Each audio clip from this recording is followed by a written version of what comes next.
All right.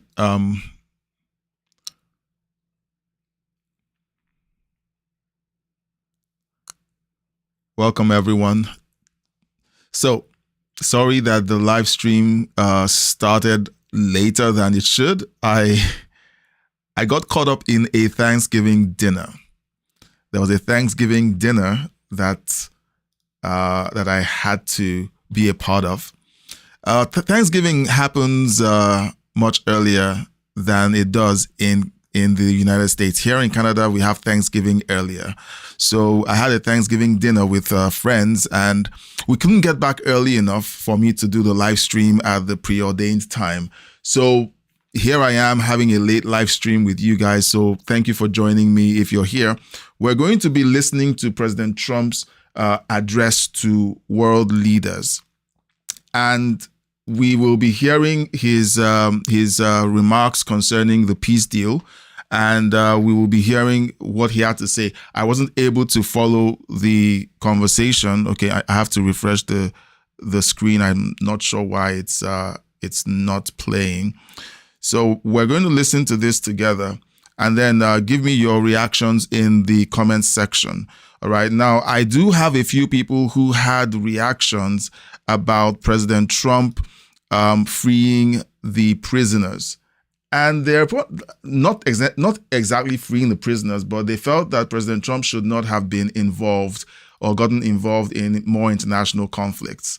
And let's see if some of you have the same sentiments. Okay, so we will talk about your concerns or your thoughts about the involvement of the United States in this conflict. Let me know your thoughts in the chat. We're going to be listening to his speech, and then we will be having a conversation about it. All right. So, okay, I'm going to mute this. Let's speed forward to where President Trump takes the podium. He'll be stepping onto the podium in just a bit. Meanwhile, if you could, please let me know where you're watching from. The United States? Are you watching from Israel? Are you watching from the UK? Let me know where you're watching from. All right. Now, and then I'm going to be setting up a poll, and I want to know what you think. Should President Trump have gotten involved in freeing the hostages? Yes or no? I want to know what your thoughts are. Now, we're going to be listening to President Trump's remarks, and we will all be responding or reacting to what he has to say. All right. So again, thank you for being a part of this live stream. Please consider liking the video. It helps to spread the video, and sharing the video. And if you're new and you like the content, please consider subscribing to the channel. All right, so President Trump is about to take the stage, and we will be hearing from him in just a moment.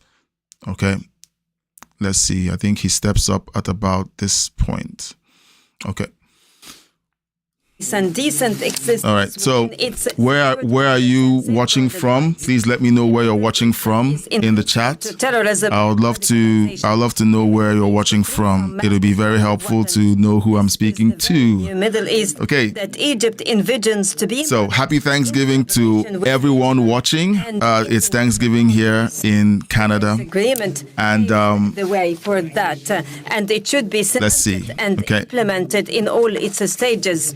And to reach the implementation of the two states. Everyone said that Donald Trump will be responsible for World War I or III.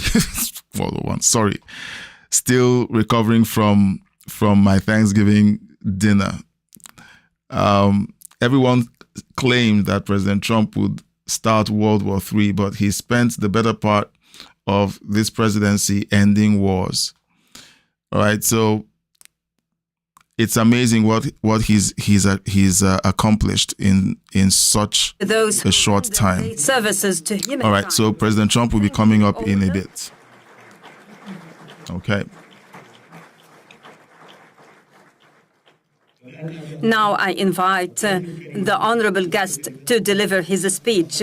Excellency President Trump, Kindly proceed. The floor is yours.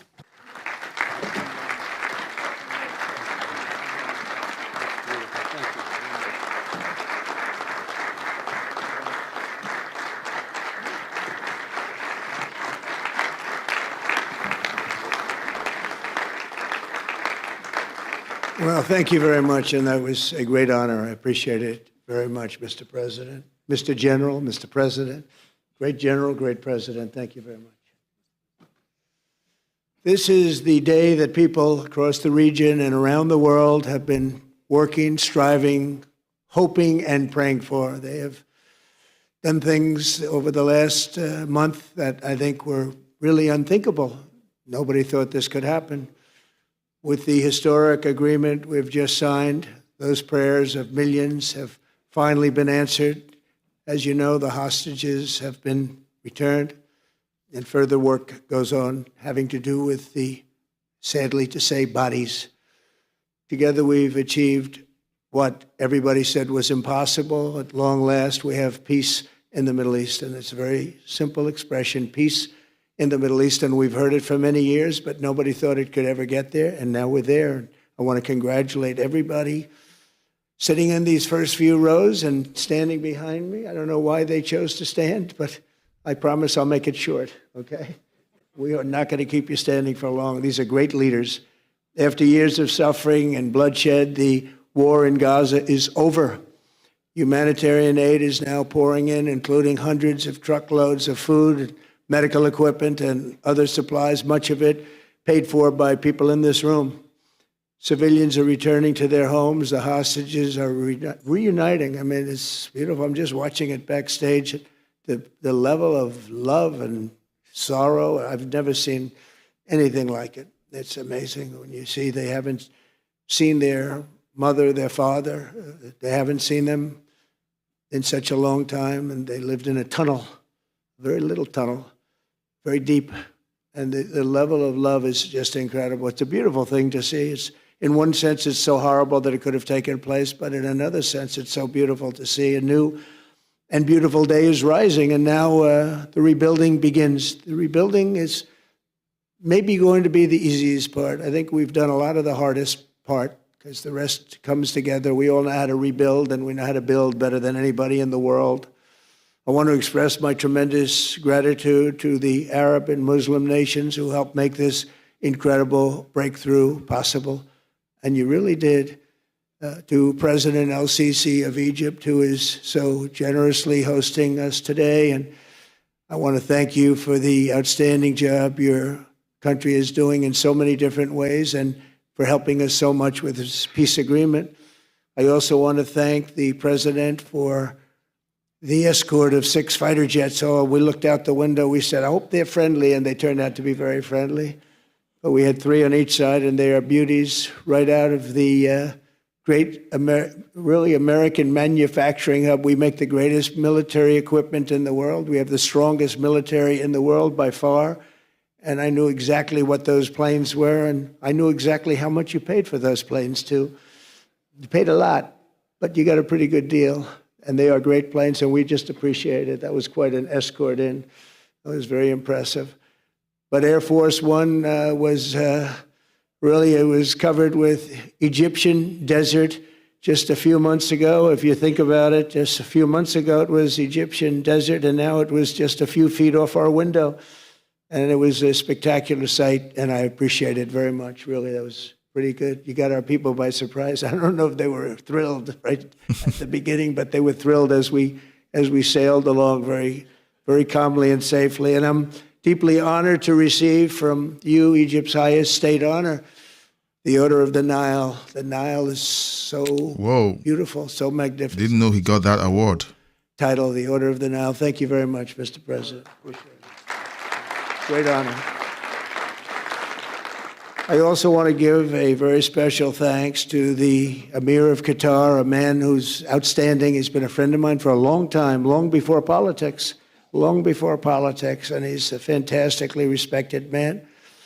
His Highness Sheikh Tamim is respected by everybody. He's respected by everybody and in the most positive way. not only because of power, because of his heart. He's got a tremendous heart, and he's a great leader, and his country loves him. Thank you very much for being here. It's an honor. Let me also express our condolences to the Qataris on the tragic car crash that claimed the lives of your cherished diplomats, some of whom were known by our people, and they were supposed to be incredible people. So please extend our sorrow and best wishes. That was tough. That was really tough. On this extraordinary occasion, I also want to give our sincere thanks to President Erdogan of Turkey. He's always there when I need him. He's such a tough guy. He is tough as you can be, but we love him. And when they have a problem with you, they always call me to handle it. And usually I come through. We just have a good relationship, and we have from the beginning. And so I want to thank you very much and say hello to your wife, your beautiful wife. And it's great to be with you. Always there. When I need him, he's always there. Thank you very much, Mr. President. And I also want to thank, I just spoke to him on the phone, His Royal Highness Crown Prince Mohammed, Saudi Arabia, a special friend of mine. Boy, he's come so long and so far, and he's doing a fantastic job for his country. And I want to just thank him. And, His Highness Sheikh Mohammed of the United Arab Emirates is here. Where? He's here someplace. Well, he's not here, but he's here in spirit, I can tell you that. And he's been another one. He's been absolutely incredible, and we appreciate it very much. And His Majesty King Abdullah of Jordan, and thank you very much, King Abdul of Jordan. He's here. Thank you. Thank you. Thank you very much. And you really have been a great helper. We appreciate it. Appreciate it. Prime Minister Sharif of Pakistan, and also I have to say my favorite field marshal from Pakistan, who's not here, but the Prime Minister is here, and you're going to give his regards. Where are you? There you go. Thank you very much. Do you want to say what you said to me the other day? Come, would you like to say what you said the other day? I think it was so nice. Please. Thank you very much, my dear President Trump, my dear brother, President Fath el-Sisi of Egypt, Majesties, Highnesses, Excellencies, ladies and gentlemen, Assalamu alaikum, and a very good evening. Well, I would say today is one of the greatest days in contemporary history, because peace has been achieved after untiring efforts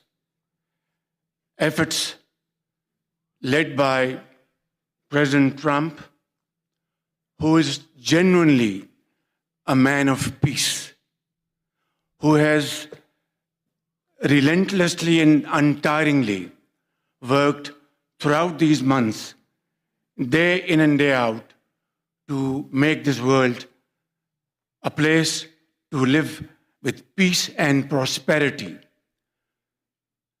I would say that Pakistan had nominated President Donald Trump for Nobel Peace Prize for his outstanding, extraordinary contributions to first stop war between India and Pakistan, and then achieve ceasefire along with his very wonderful team.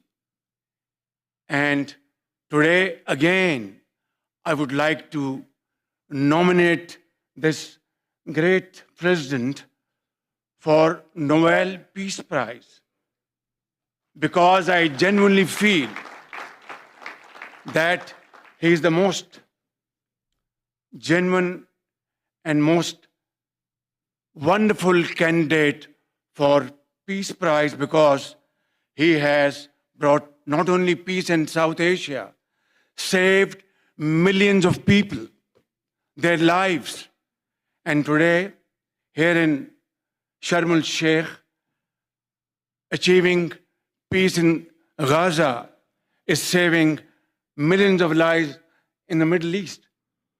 Mr. President, I would like to salute you for your exemplary leadership, visionary leadership.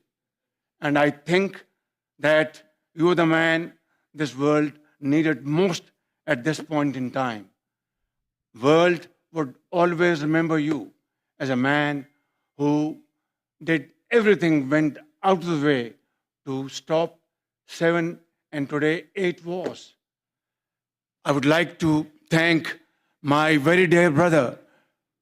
Have you ever seen a president, a United States president, who ended 8 wars very hard under their presidency? Didn't start one new war, but ended 8 wars. My very dear brother, President Tayyip Erdogan, His Majesty, King Abdullah, and of course, my very dear brother, Mohammed bin Zayed of UAE, and of course, my very dear brother, Crown Prince of Saudi Arabia. And he has also been very, very helpful and contributed very. Should I skip forward? Let me know in the chat. I don't know if I should skip forward and just focus on Trump's remarks. Suffice to say, let me know in the chat. For this gentleman, not only, who knows, India and Pakistan are both nuclear powers.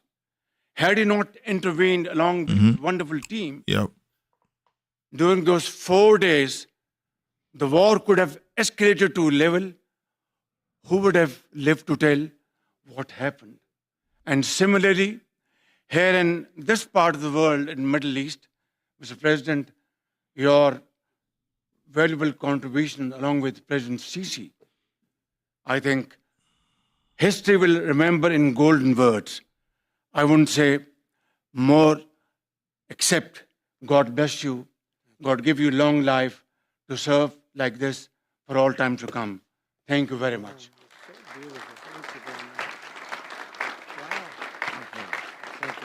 Very kind. Wow, I didn't expect that. Let's go home. There's nothing more I have to say. Goodbye, everybody. That was really beautiful and beautifully delivered. Wow, thank you very much. Also with us is President Prabowo, a very incredible man of Indonesia. President, come in.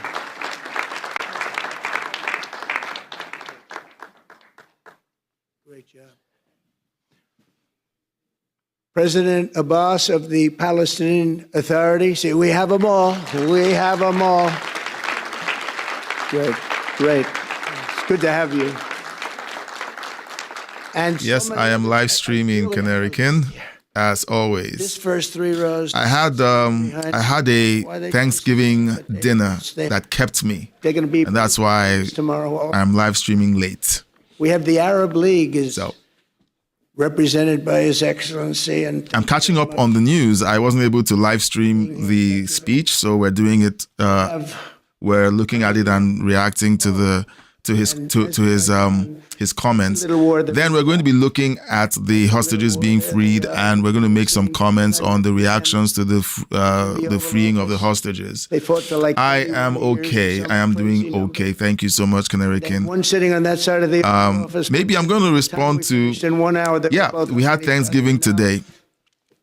We had Thanksgiving today. If you're watching and you're wondering why I'm talking over the audio, it's because I like to engage in the live chat. So if you want to engage with me, please post in the live chat. I will talk to you. I will talk to you. So Canary King is one of our moderators, and he's very active in the chat always, and I like to talk to him. In fact, we like talking with each other while the live stream is going on. Do you guys do whole turkey dinner? Yes, we do. We do whole turkey dinners, squash. I'm from Nigeria, so I don't know how to do all that. They heard about it. So I had dinner with my Canadian friends. The most powerful people. Okay, there's a family that we're close to, and I took my wife and kids over to their house, and we had Thanksgiving dinner. Maybe in the next 5 or 8 years, I'll learn how to make the whole dinner. We had It was a lovely meal, a lovely time together with friends. Very much, Emmanuel. He's thanking world leaders, so I think we can chat over his greetings. A low-key approach. All right. So we usually have, I think here we have turkey, squash, the usual dressings, the bread thing, and then Germany, the stuff and sweets. Chancellor of Germany. So I'm not. He's easy to. I don't know how the Thanksgiving dinners are made, but I think there are similarities. Appreciate it. And I had a nice conversation with my friend's wife about the history of Thanksgiving, at least for Canada. It was really nice. We have Hungary. Oh, Victor, where is Victor? Victor. We love Victor. Right. There's a poll. And I asked a question in the poll, so please consider taking the poll. It helps out to kind of let us know where you are. Yes, Thanksgiving in Canada, I hear, is just like yours. So you're going to do even better this time. You have another election, and you're going to do great, and we appreciate it, and we're behind you 100%. That's Hungary. So right now, my family is asleep. And my wife was asking me, so how do you feel like we're having this time? Mondays are our date night. So we were talking, and she was asking me, so how do you feel? What are you thinking? I didn't want to tell her, and I know she's not going to watch this live stream. She's sleeping.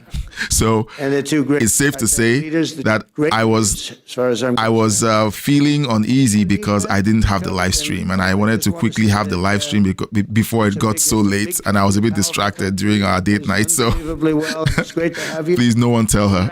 We have Iraq with lots of oil. They have so much oil, they don't know what to do with it. That's a big problem when you have so much, you have no idea what to do with it. So thank you very much. Italy, we have a young woman who's, I'm not allowed to say it because usually it's the end of your political career. If you're beautiful young woman. Now, if you use the word, I think it's safe to cut over. I don't know. I don't know what he's going to say. I haven't watched the speech. So I don't know what he's going to say next. So I'm just curious, and I'm watching this along with you guys. So let's see what he says. Hopefully he says something that we can talk about. Very successful politician. We have Norway. Oh, Norway. Norway. What happened, Norway? What happened? Where's Norway? Where is he? We have Johnny. We're going to the World Cup. I can tell you that. Where's Norway? I don't think he wants to stand. Oh, he's back there. Well, we have Norway.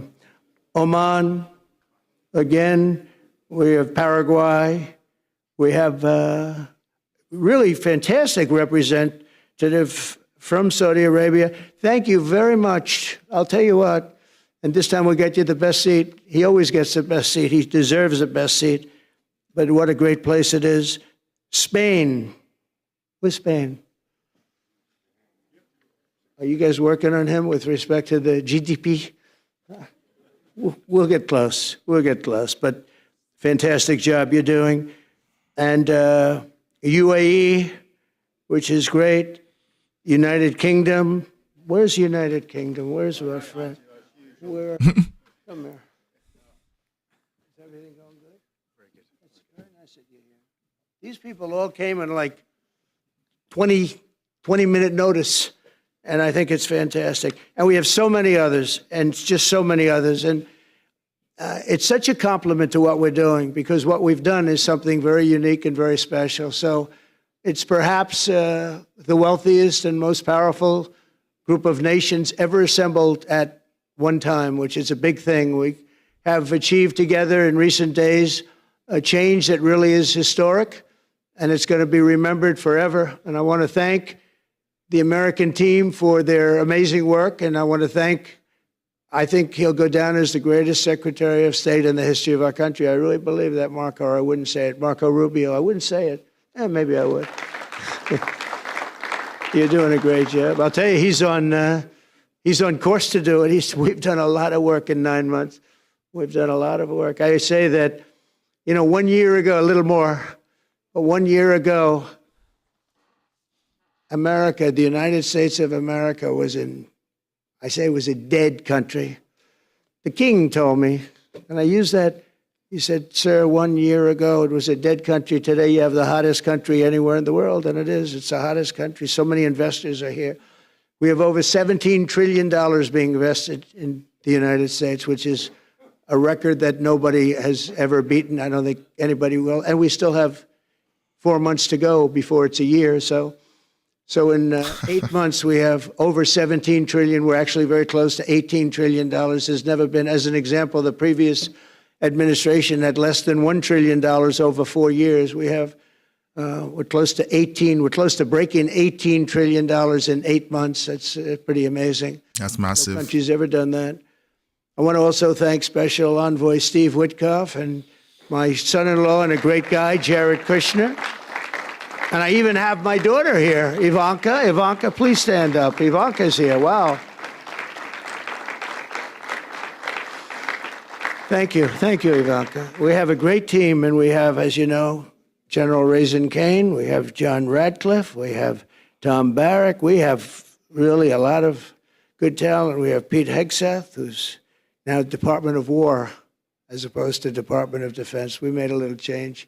Somehow I like the name better, so do you, so do a lot of people. But the momentous breakthrough that we're here to celebrate tonight is more than the end of the war in Gaza. It's with God's help. It'll be the new beginning for... Please, if you're watching, please like the video. Please share the video. From this please, it helps out, please. That's all I'm asking. Stable and help out, please. And united in rejecting the path of terror once and for all. We want to get rid of the terror and get on to other things. There are many other things in life that are so good. The final sprint to this deal began less than 3 weeks ago on the sidelines of the United Nations in New York. I met with many of the people in this room, and it all just started coming together. I've known so many of you for so long. You're friends of mine. You're great people. I have a couple I don't like in particular, but I won't tell you who. I have actually a few of them I don't like at all, but you'll never find out who they are. Well, maybe you will, come to think of it. But I have most of you who I like a lot, and I respect a lot. Maybe that's more important. We listened, and we exchanged ideas, and we kept pushing forward until the job was done, and the first steps to peace are always the hardest. And today we've taken them and we've put them all together, and we've come up with this beautiful mix like nobody thought was possible. And as you know, I've just come from Israel. It was an amazing day to watch the hostages come in and to watch all of the other things and do all of the other things that we did. And like all of us here this evening, the Israeli people are overjoyed that the war has ended. Many of you have had dancing in the streets. They had dancing in the streets. And they've been dancing for weeks now once they heard about this and they heard that it was even a possibility.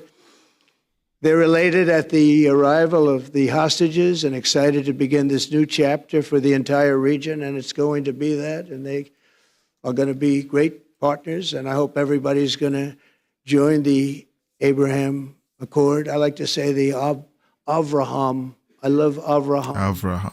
But somehow it doesn't sound as good when I say it as it does when some of my other friends say it who are from the region. But we're going to get a lot of people joining the Abraham Accords. We have the 4 great nations that did it early on, and they stayed with it. And then you had the Biden administration, which is the worst administration in the history of our country. And obviously, they did nothing on that and anything else. And so it stayed at 4. And now a lot of people, even today, they're talking about all joining up.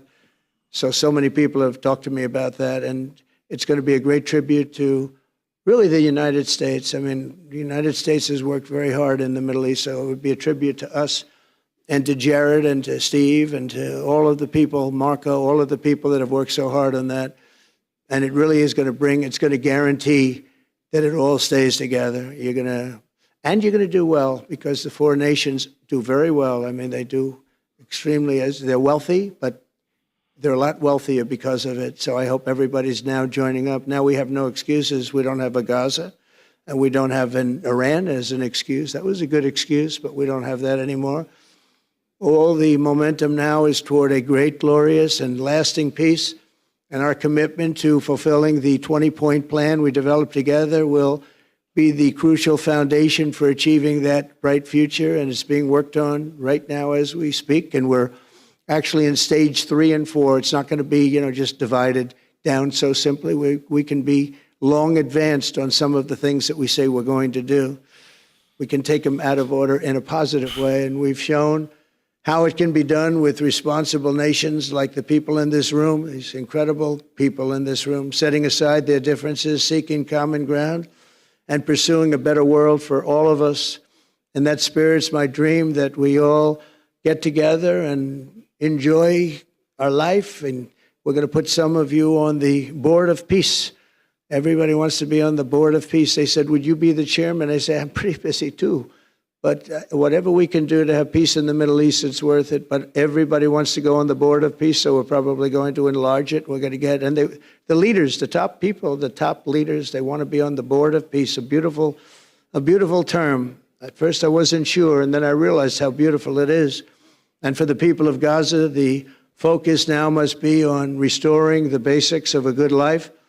We're going to have a lot of money coming into Gaza and a lot of rebuilding and building. It's not so much rebuilding, it's really building, cleaning up and building. And I'm pleased to announce that numerous countries of great wealth and power and dignity have come forward to me, and just today and over the last week, to say they want to help in the reconstruction of Gaza, putting up whatever money is necessary. And the money is, of course, it's a lot of money, but it's not much compared to the value or the wealth of these tremendous countries, and they are ensuring stability and success in the Middle East. So when you think about it, it's a very, very small amount of money is necessary, relatively speaking.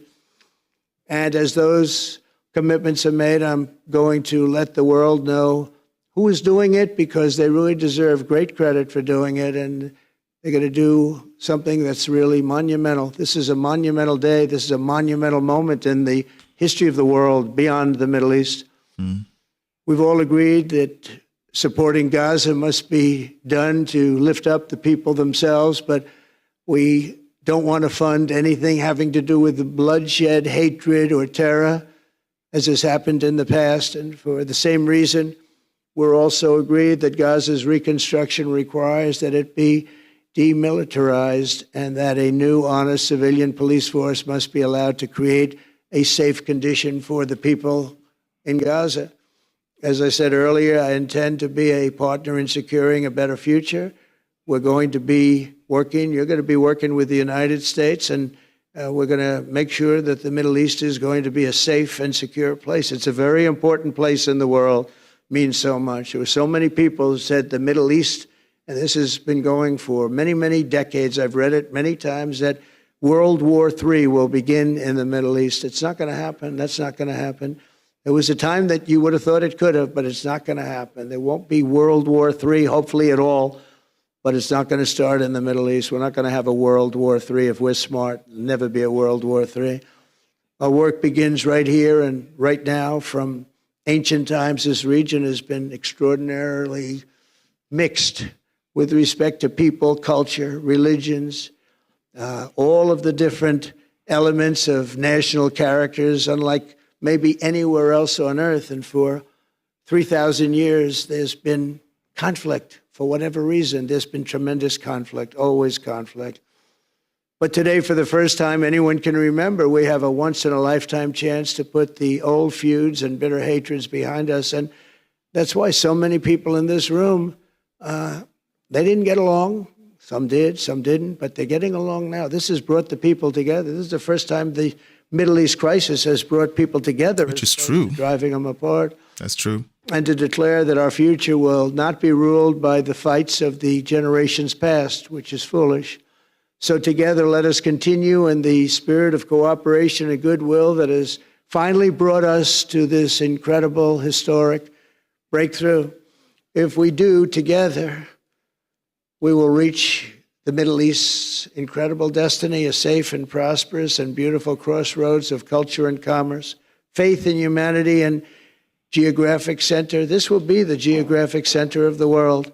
So I just want to thank everybody for being here. I want to thank you all for what you've done and for this quick notice. It all came together just at one little period. It just came together. It's The greatest deals happen that way. If you do anything about deals, that's all I've done all my life is deals.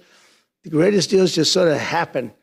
And that's what happened right here. And maybe this is going to be the greatest deal of them all, not just nation building, not just having to do with this or the political whims. This will be maybe the greatest deal of them all, period.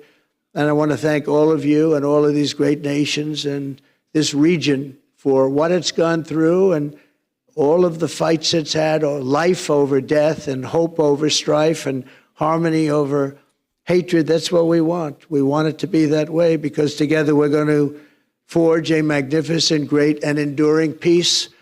I want to just end by saying God bless you all. God bless the Middle East. God bless your countries. And God bless you. Thank you very much, everybody. Thank you. Thank you very much. That was a good speech by President Trump.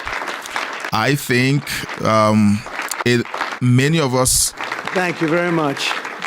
So if we could ask the media to leave, and we're going to have a little conversation with all of these great leaders, which will take 5 minutes, and we'll just talk for a couple of minutes. But if we could ask the media to leave, would be great. Thank you very much. Thank you. All right. This was a great, I think it was a good speech. I think it was. There's concerns that lots of people have that this peace deal won't take. And to be honest, the best that we can hope for is another 5 to 7 years, possibly 14 years of no conflict between Israel and the occupants of Gaza, the Palestinians. As long as we don't have the leadership of Hamas consolidating their hold on Gaza, I think there's a chance that this will take. So here's President Trump. I think this is the signing of the Gaza peace plan.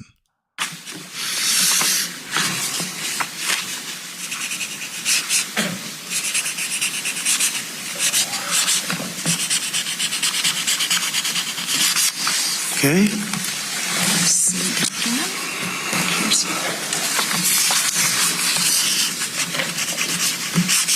Okay, so this is in Egypt, where they This took assembled 3,000 years to get to this point. Can you believe it? And it's going to hold up, too. It's going to hold up. I hope so. I hope so. Do you think this will hold up? Let me know in the chat. Do you think this will hold up? Or have a pen? Can you use mine? How long do you think it's going to hold? Let me know in the chat.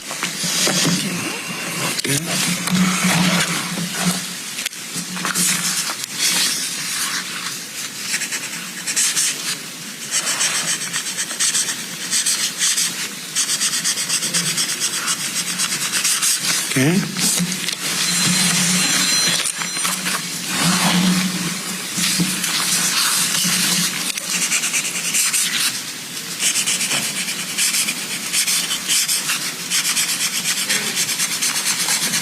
So all the big players in the Middle East are backing this peace plan.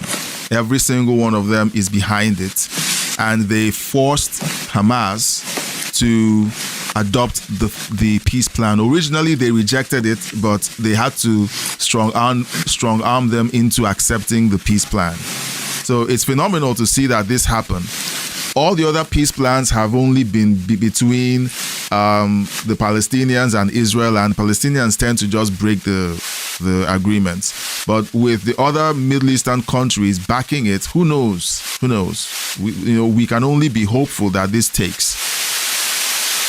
Right. So this was the signing of the peace plan. So this is just to let you know the scope. You have Turkey, you have Egypt, and I think that is either Saudi Arabia or the UAE involved in this signing. Very different. I don't even see anyone representing the Palestinians. Like, this is the Middle East saying we will hold these guys accountable. Israel isn't even at the table. This is the other Arab countries pledging to ensure that Hamas behaves itself. So let's hope that this takes? Let me know in the chat how long you think this is going to hold. Is it going to is this a permanent peace deal? Signature page, yeah. Or is it yet another peace that will last for just a couple of years before the madness resumes? All right, so this is amazing. So there are reactions from different quarters. I'm going to just pull up several reactions, then we'll move on to the next story. Let me see. I need to switch over my title. Yeah. So this is the release. Let me just play this through. Like, you know, when we look at the incident that took place on October 7th, there were real people were kidnapped and have been held for over 2 years. All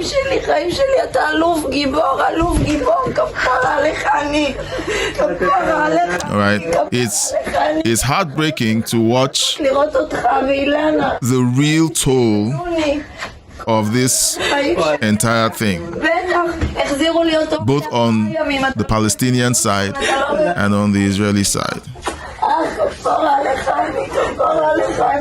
All right, like these are real people.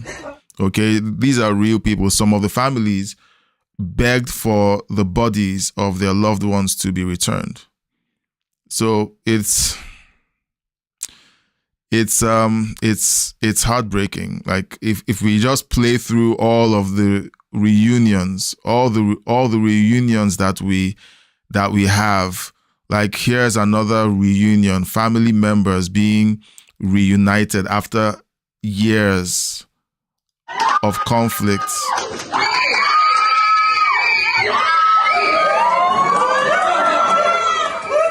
You know, we're looking at the reaction of families. These are real people, okay? Now, we're gonna...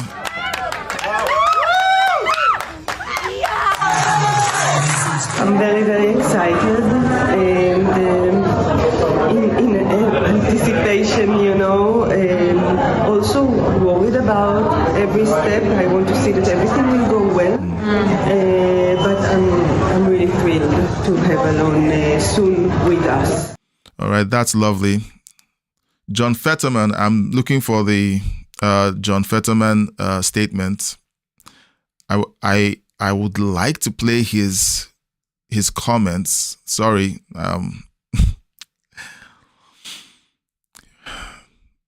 There's so much content, so much, but I just want to, I selected just a handful. Sadly, I'm so sorry, you guys. Sorry, I'm scrolling. Yeah, John Fetterman. Now, this is what I like to see. I like to see common sense political conversations from Republicans and Democrats. And when I see Democrats that would simply refuse to give credit where credit is due, or Republicans that would refuse to give credit where credit is due if a Democrat did something phenomenal, it is wrong. All right, it's wrong. It's not just about the Democrats signing off or congratulating the other side for something they do right, but also, you know, if a Democrat does something good, you congratulate him and you speak up and you say, hey, this is something good and more of this.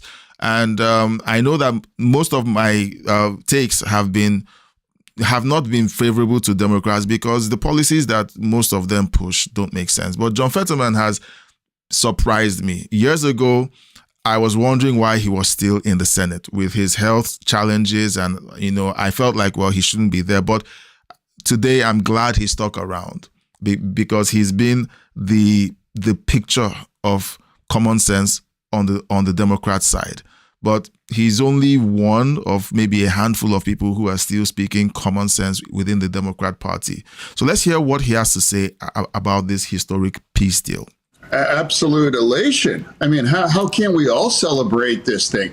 I mean, you've had human beings held underground for over 2 years and tortured and beaten and starved, forced to dig their own graves and things. Now they can finally come back home. And now everyone should be celebrating these things. And clearly the Palestinians are, and people in Israel are too. And now there are people in our nation, some of those aren't really celebrating or even acknowledging a thing. And that's part of the truth there too. It really was never about peace. It was more about an anti-Israel agenda. And now why can't we all, whatever, where you are politically, this is a huge development. And this terrible, awful war is going to come to an end. And now you can rebuild Gaza, and these families are now reunited. Now, that's a big thing, and it's a strange time if you can't celebrate this. Yeah, and I saw your tweet, congratulating President Trump on this incredible moment in time. It really is a head scratcher, as you see some people just refusing to acknowledge what an incredible moment this is after this 2 years. I agree. It's like I even said that in my tweet. It's like, our party's different, but this is a big, huge win for peace in this world, and it's entirely appropriate to do that. And if you're not willing to acknowledge that, you're ironically pointing out the absurdity and making it more personal when we can't all celebrate this peace after this awful war after 2 years. Yeah.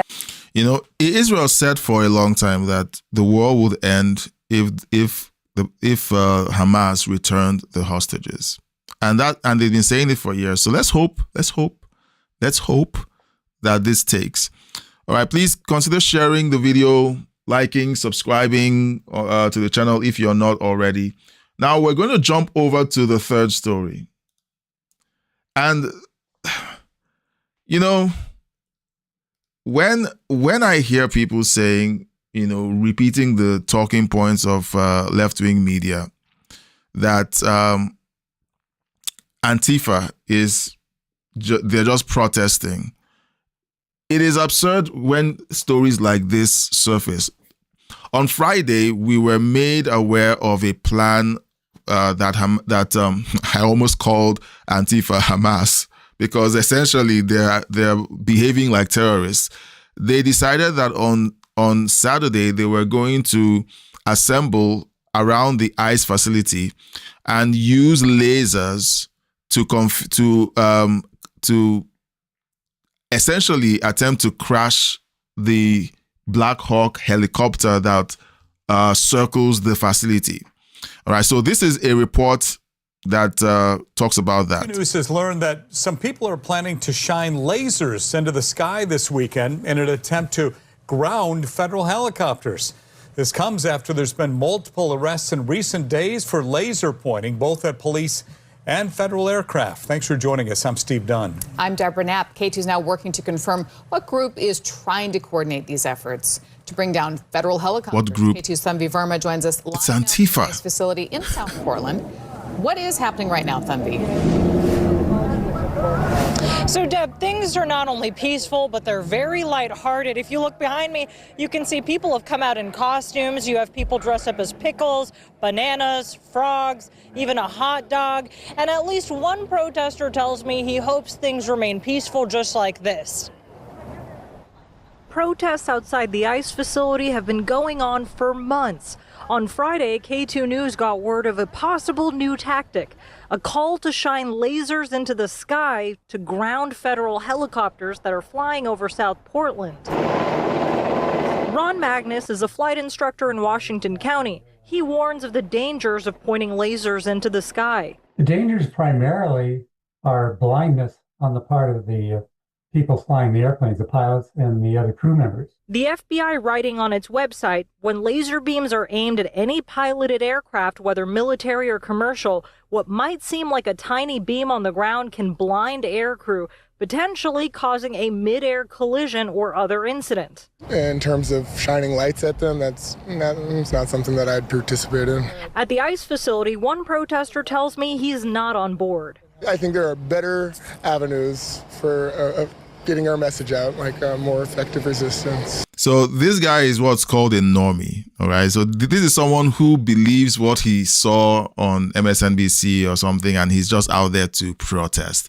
This guy is not essentially a core member of Antifa. He's someone who votes left, and he just doesn't agree with some of the immigration policies of the Trump administration. He's not wearing a mask. The real threats come out when it gets dark. Now, we're going to check out a couple of other videos.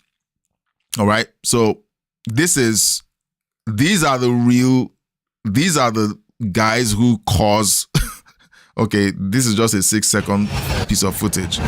All right. So here they are. They're all masked up. They all have masks. All right.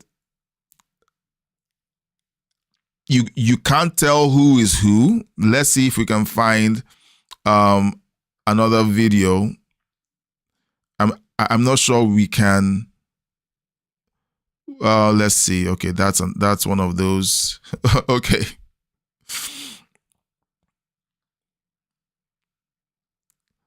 All right, we'll leave that alone.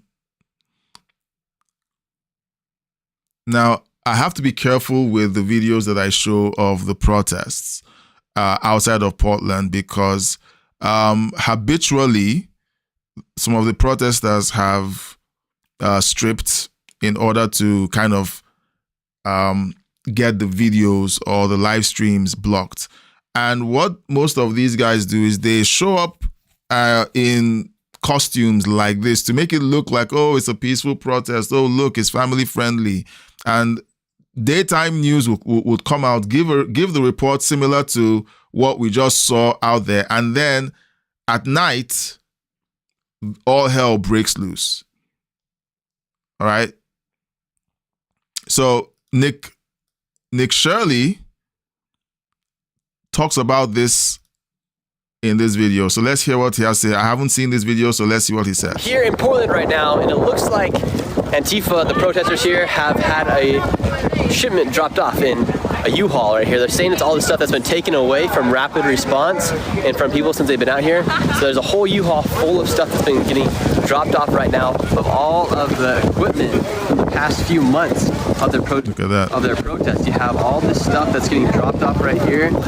You have who as well. So who is funding all of this?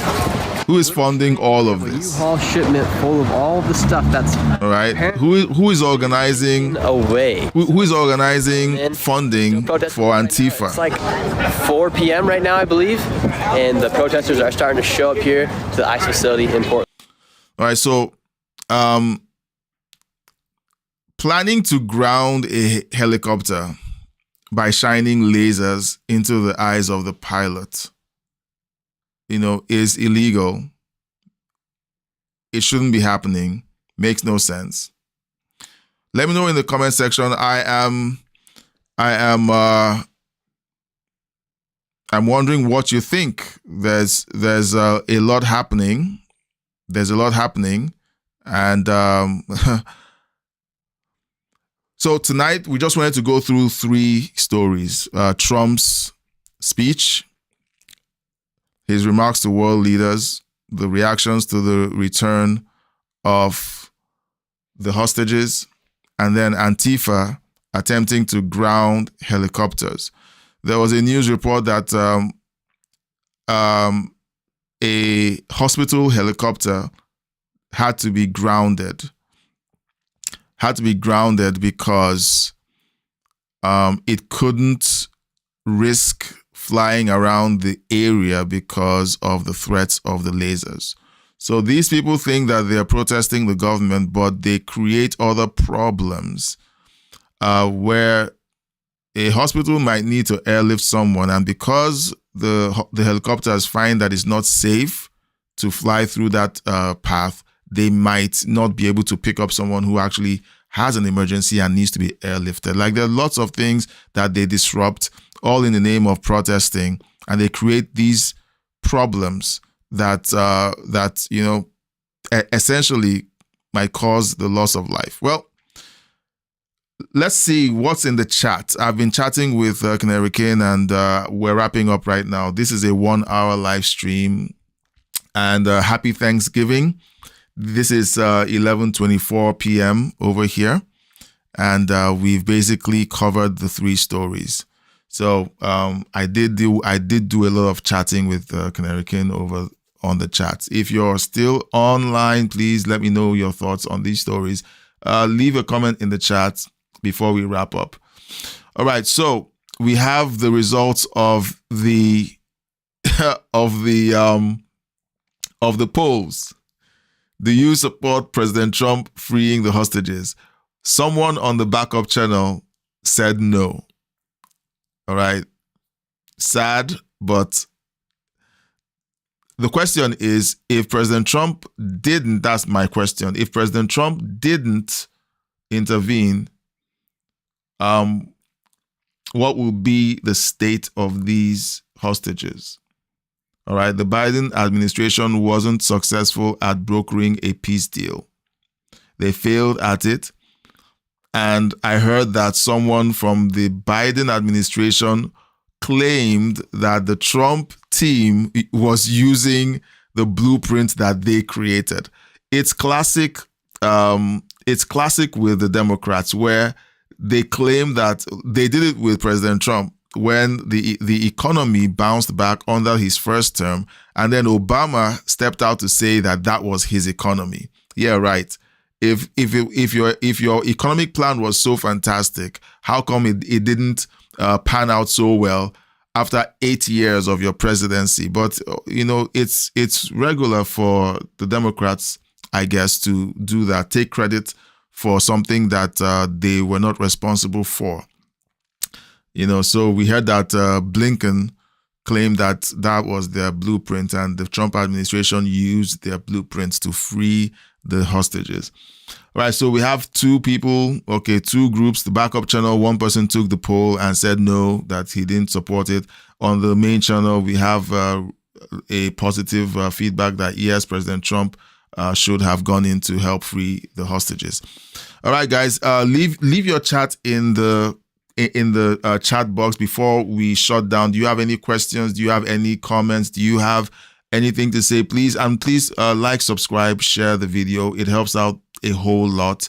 It helps out to spread the videos. It helps to help the channel grow. If you're not subscribed, please subscribe. We live stream every day between the hours of 5 and 6 p.m. is a 1-hour live stream every weekday, Mondays to Fridays. But today I'm live streaming late because we had a Thanksgiving dinner, and I couldn't finish up with the dinner before the regular time of the live stream. So we had to just do a late stream. So please consider liking and sharing the video, subscribe. Thank you for being a part of this. I wasn't sure if I was going to get any of you since this was outside of the timetable, but you showed up and I'm so grateful. All right. It's time to end the stream. But remember, if you think of something to say and you want to leave a comment, use the comment section and let me know your thoughts on these stories. And I will respond to your comments. Speaking of comments, let me take a detour. I'm going to open up the comment section of the back end, okay? I have some comments that I want to respond to. All right, so I get a bunch of comments about different stories, and sometimes the comments are worthy of perfect timing, Canary King. All right, so I got this comment on the video that I did on Letitia James. It's gotten some people's attention. Letitia James is cooked, and here's why. If you're interested in finding out the full details of that story, please just go ahead and watch the video. I enjoyed making the video, and I hope you enjoy watching it. So James Davis said, the irony is the forensic accountant that uncovered her mortgage, insurance, and state or federal tax fraud is in fact a registered Democrat. That is insane. The person who uncovered the fraud was and is a registered Democrat. It's strange. So commented back seriously, and he said, yeah, his name is Sam Anton, and I'm going to do some research on that and just confirm that. All right, this is someone that is giving some snark about the Letitia James case. More snark. I don't like to read snark or insults because it doesn't serve you. So I'm just going to look for any comment that makes sense. All right. Didn't she try to overthrow a running candidate by illegal acquisitions? Don't know what that means. There was no victim. That's the same video. Same comment, maybe they posted it twice. If she didn't go on a witch hunt, what was that? Even making laws so that she can hunt him down. She deserves the book thrown at her without mercy. Again, Letitia James video. That video is doing quite well, or at least it's gotten some people's attention. So please consider watching the video and leaving a comment. All right, so we're at the hour mark. Thank you so much for watching, contributing, liking, sharing. I appreciate it. Thank you, everyone, Canary Kin, and everyone who took the time to come up to watch this video. I appreciate it. Until tomorrow,